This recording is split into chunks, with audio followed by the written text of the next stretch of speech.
meet creative people regularly that want to start a clothing brand, whether that's through our fashion business competition from Pencil to Production or through my classes at the Fashion Institute of Technology, even here on YouTube.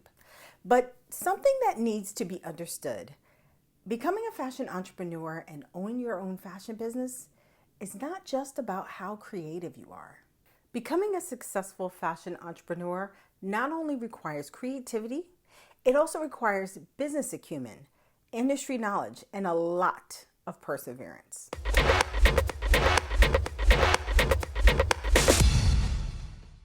Welcome back to my channel. My name is Mikkel Drew Pelham.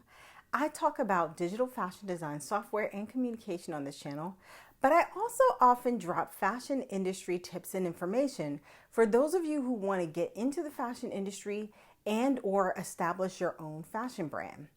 And today I want to get into 4 things that I believe are crucial to being a successful fashion entrepreneur.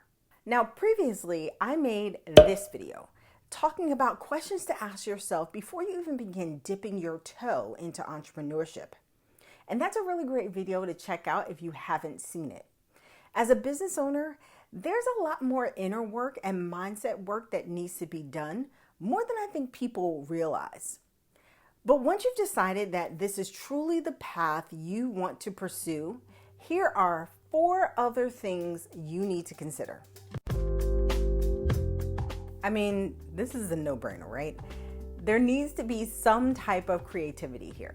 And no one is saying you have to come up with something so unique that no one's ever seen it before, because honestly, that's unlikely. But your take or your perspective on various fashion items is what people are looking for and what's going to make you stand out. And the unique perspective becomes even more important when you start establishing your brand and when you start costing your products. Your brand should be known for something so that someone seeing your garments can easily identify your style. Think about some of your favorite designers. You can usually tell their designs when you see them, and that's because they've established a look or a signature so that you can usually identify their designs right away when you see them. That's what you want. So think about what that's going to be for your brand. Also, your unique perspective, style, and then being able to convey that through your marketing and creatively telling the story of your brand will help people understand why the price of your garment is what it is.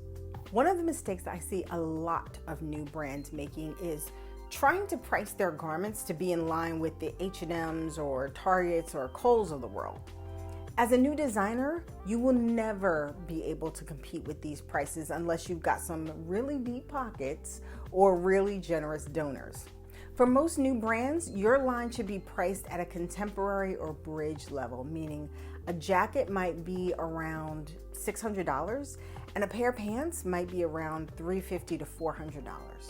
And these prices might seem high, but keep in mind that you don't have large orders, which is one way these larger companies are able to negotiate lower manufacturing prices, lower fabric and trim prices. They can work with manufacturers overseas where the cost of labor is lower. So know that whatever your product is, it is going to cost a few $100s. It may even be more than what you've ever spent for a garment, or more than what a family member has ever spent for a garment.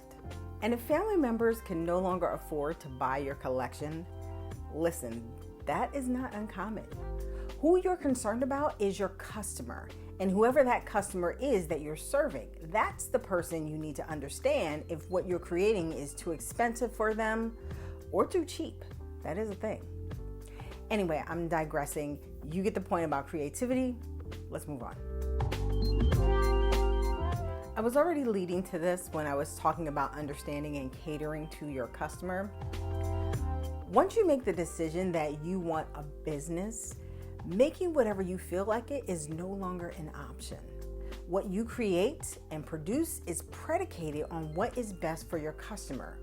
What will that person buy? What do they like? What are they coming to your brand for? What do they believe is your signature? And if that doesn't align with what you're saying is your style, you need to figure out why and either realign or work to get your customer to align with you. And then there's studying the data, which falls under merchandising and is a key factor in your business being profitable. And I know it's not something creatives enjoy very much. Each season of From Pencil to Production, there's always someone who mentions how much they do not like the numbers, but it's so important. It's the reason we made merchandising our first business course on my digital fashion school platform. The numbers, the data is what will help move your business from an expensive hobby to a legit business. Season 4 winner of From Pencil to Production, Amber Henson, mentioned this when she was announced the winner. Just week after week, you guys drop things, knowledge, and gems in each episode. Those things are not given in this industry. This industry is extremely shrouded, and the fact that you guys were giving them essentially for free, that's not lost on me. Now, I have my own thoughts about why it's been this way, but for whatever reason, it is really hard to find out all of the ins and outs about operating a fashion business.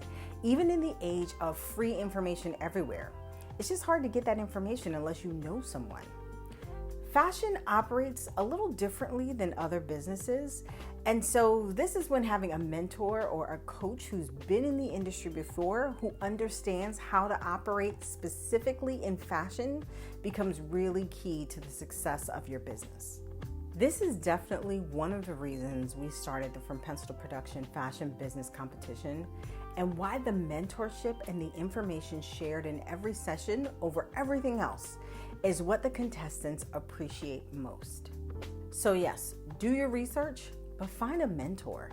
Find several who can advise you in various areas of your business. And don't be afraid to just reach out to people. The worst they can say is no. And honestly, what I've found is that most people say no because they don't have time, not because they don't want to or don't believe in what you're doing. And you might be surprised by how many people say yes or recommend some other options for you.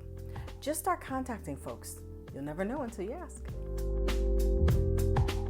Many of you are already familiar with this one. And even if you've had to persevere a little thus far, if you're watching this video, you're probably still on the path to growing your fashion business, and you're in for quite a bit more. Being an entrepreneur is not easy. And it's probably hardest when you're starting because you don't yet have evidence that your idea will work. You may not have many sales or any sales. You've been at this for a while and you still haven't quite hit on the thing that will work. You've got people in your ear that you love and trust telling you to give up, that it's a pipe dream. You might even have a voice in your own head that's telling you you're crazy. And you've got to have enough belief in yourself and your brand to overlook all of that. Turn off the chatter and focus until it works, because it eventually will. But most people don't have enough perseverance to keep going until it does. This is why there are many more really creative people, but not as many successful brands. It's a journey that not everyone is interested in taking. But having said all that, it can be a journey that is incredibly rewarding. And of course, you're moving closer towards establishing this amazing brand that allows you to be creative, support yourself and your family, and make money. I sincerely hope that this video gives you a better understanding of what you're in for as an entrepreneur, but also helps better prepare you so you can be the absolute best fashion entrepreneur that you can be. This is obviously just a start, and you'll have many, many more lessons along the way. But if you can build some momentum early on and have a less bumpy ride from jump, it'll help propel you to the success that much more quickly and simply. Thanks for watching today's video. If you're interested in participating in From Pencil to Production so you can learn more about the business of fashion and get additional guidance and mentorship for your business, make sure you check out the link in the description to either enter the competition or, depending on the time of year that you're watching this video, add your name to our interest list. Keep in mind that right now we can only accept candidates from the US or Canada, and you must be at least 25 years of age. Be sure to like, comment, subscribe, and share this video if you find it helpful.